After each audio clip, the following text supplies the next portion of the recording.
সাহাবী ছিলেন সাইয়েদনা বেলাল রাদিয়াল্লাহু তাআলা আনহু। নিজের লজ্জাস্থান ঢাকার কাপড়টা ছাড়া তার কাছে দ্বিতীয় কোনো কাপড় ছিল না। সকালে যদি খাবার পেত, দুপুরে খাবার ছিল না, দুপুরে পেলে রাতের জন্য ছিল না, আজকে খাবার থাকলে কালকে নেই। মদিনার সবচাইতে গরীব সাহাবী বেলাল রাদিয়াল্লাহু তাআলা আনহু, লজ্জাস্থান ঢাকার জন্য শুধু একটা জামা ছিল, গায়ে দেওয়ার মতো কোনো জামা নাই। এই সাহাবীর মতো গরীব কোন সাহাবী মদিনার জমিনে নাই।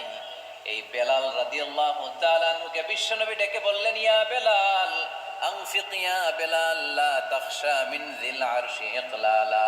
ও বেলাল, আল্লাহর রাস্তায় দান করো, কারণ আমার আল্লাহর ধনভাণ্ডারের কমতি নাই।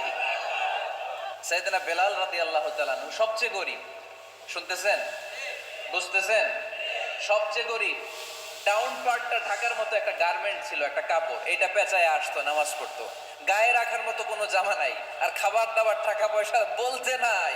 ওই সাহাবীরে বিষ্ণু ইসলাম বললেন, আনফিক বেলাল, বেলাল তুমিও দান করো, তুমিও দাও, দানের হাতকে প্রশস্ত করে দাও। আনফিক ইয়া আদম উনফিক আলাইক, এ বনি আদম দাও, দিলে আমি তোমারে দেব। কেজির এটা হুজুরে দিয়ে দিলাম, এরপরে কেউ আমার 20 কেজি দিলে ওইটা ধরবো, ওইটা আবার আরেকজনকে দিব, এরপরে আরেকজন 30 কেজি দিলে ওইটারে ধরবো। কথা বলেন, কথা বলেন, কথা বলেন। এজন্য আল্লাহ বললেন, ইনফিকুনা ফিস সাররাই ওয়াদ দাররা। আমার মুত্তাকি বান্দার প্রথম গুণ, তারা সুখে দুঃখে সব সময় দান করে, দানের ধারাবাহিকতা সব সময় অব্যাহত রাখে।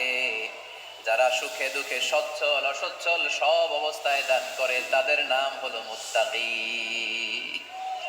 মুত্তাকিদের প্রথম বৈশিষ্ট্য দান করে।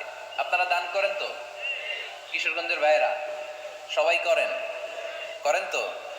Take it as a reminder. আজকের এই আলোচনাটা একটা রিমাইন্ডার হিসেবে নেন। যাদের দান করতে একটু সমস্যা, মনে থাকে না, অলসতা বা একটু কিপটামির মনোভাব আছে, এই কিপটামি কৃপণতা ভুলে যান, দেন। দেন না একটু, আপনারা দিবে কে?